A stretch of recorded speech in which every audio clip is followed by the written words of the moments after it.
When my wife Karen told me we were asked to speak tonight about Elijah's Table, my first response was, absolutely no way. I'm not shy or adverse to public speaking, but asking for help and going public about it was outside my comfort zone. But the more I thought about it, I realized I had something to offer, and it was my responsibility to do so. What does NSCI mean to me? That's truly difficult to quantify. As a second-generation American Jew, the synagogue is my Jewish home. It provides me with an unbroken link to my Reformed Jewish heritage and my common bond to Jews worldwide. It's more than just a place to observe Shabbat and the major holidays. It's a place that I turn to celebrate the good, but much more importantly, it provides me with an unshakable backstop for life's inevitable challenges.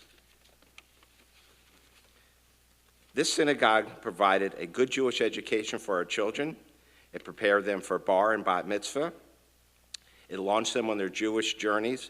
Josh and Molly, our children, have been successful beyond what I could have imagined in both their educational and career paths. But more importantly, they're grounded, kind, considerate people with wonderful friends and meaningful relationships. I subscribe to the notion that it takes a community to raise your children. Our Jewish community played a critical role in making us better parents and helped them to be better persons. NSCI is a place of comfort as we dealt with the loss of 3 of our parents, a brother, a sister, a nephew, and other close family members. Along the way, we embraced various committees and roles here at NSCI, serving on the Religious Education Board, Brotherhood, Board of Trustees, ushering, and more. And who can forget our intrepid softball team, the Tornadoes? Although after 3 years, we're still chasing our first win, the camaraderie and fun have made us victorious. Regular attendance at Friday night services has become something Karen and I love to do together. We love the music, the prayer, and the always inspiring and thought-provoking sermons. We have attended countless events. We have seen congressmen, cardinals, New York Times columnists, sports writers, leaders in the Jewish community in the U.S. and Israel, and more. And we made many lasting friendships. When the unspeakable evil occurred in Pittsburgh, I needed a place to manage my sadness and outrage, and NSCI was there for all of us. But none of this would have been possible if we were not for the beneficiaries of Elijah's Table. As new members, we were excited to participate in all that NCI had to offer. But life threw us some curveballs, and we found ourselves challenged to cover the costs of our dues. Karen had some significant health issues, which forced her off her career track. I had started a new business, this is 22 years ago, which was not yet paying me a salary. We were desperately wanted to maintain our membership, but we simply could not afford it. It was embarrassing, and my first thought was just to leave the congregation.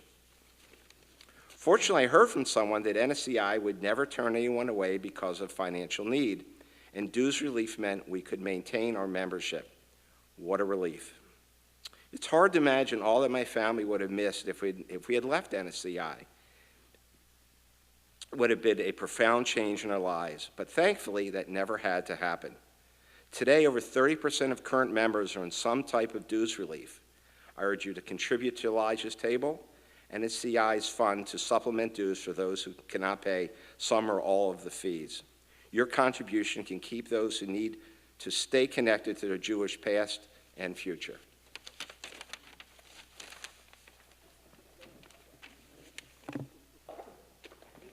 I know how to do this. As you just heard from my husband of almost 35 years, That long? in March, you know how much Elijah's Table has meant to the Dillon family and to us as a couple. But for me personally, I wanted to elaborate on how belonging to NSCI and being embraced by the community here has deeply affected me. I grew up in a very different type of synagogue, very conservative, not very inspiring, not much fun, and certainly not a place where I wanted to be more than I had to. I dropped out of Hebrew school, which many girls at that time did, because it was not meaningful to me and not required for girls to become a bat mitzvah. NSCI has inspired me to be a much better and more committed Jew. I love to sing, so I joined the choir, initially to learn the new and unfamiliar reform melodies, but now the music, under the inspired direction of Cantor Goldstein, takes me to a very spiritual place whenever I am in synagogue. Whether singing in the choir or from the seats in the service, I find comfort and meaning each and every time I am here. Initially, Robert got involved in NSCI, following in the footsteps of his family, especially his father, Henry Dillon, who was, like his son is now, a mainstay of the Usher Corps. As Robert grew more active, so did I. And much of that activity came about as we entered the new phase of life, empty nesterhood. From leadership roles in Women of NSCI and the Temple Board of Trustees to my involvement in the larger reform movement, serving for 4 years on the Women of Reform Judaism International Board and now the WRJ Midwest District Board, my life has been enriched in countless ways. Additionally, in 2008, I became a bat mitzvah. I only wish my parents had lived to see it. As Robert said, none of this would have been possible without Elijah's Table. As recipient of dues relief, we are grateful to NSCI for helping us when we needed it most. In turn, we are now able to give back. I encourage you to join us in this mitzvah, knowing you are helping many of our own congregational members, both young and old, to be a part of this amazing NSCI family. Thank you, Rabbi Geffen, Rabbi Green, Rabbi Daniels, Cantor Goldstein, and Cheryl Solomon for asking us to speak tonight. It was our pleasure.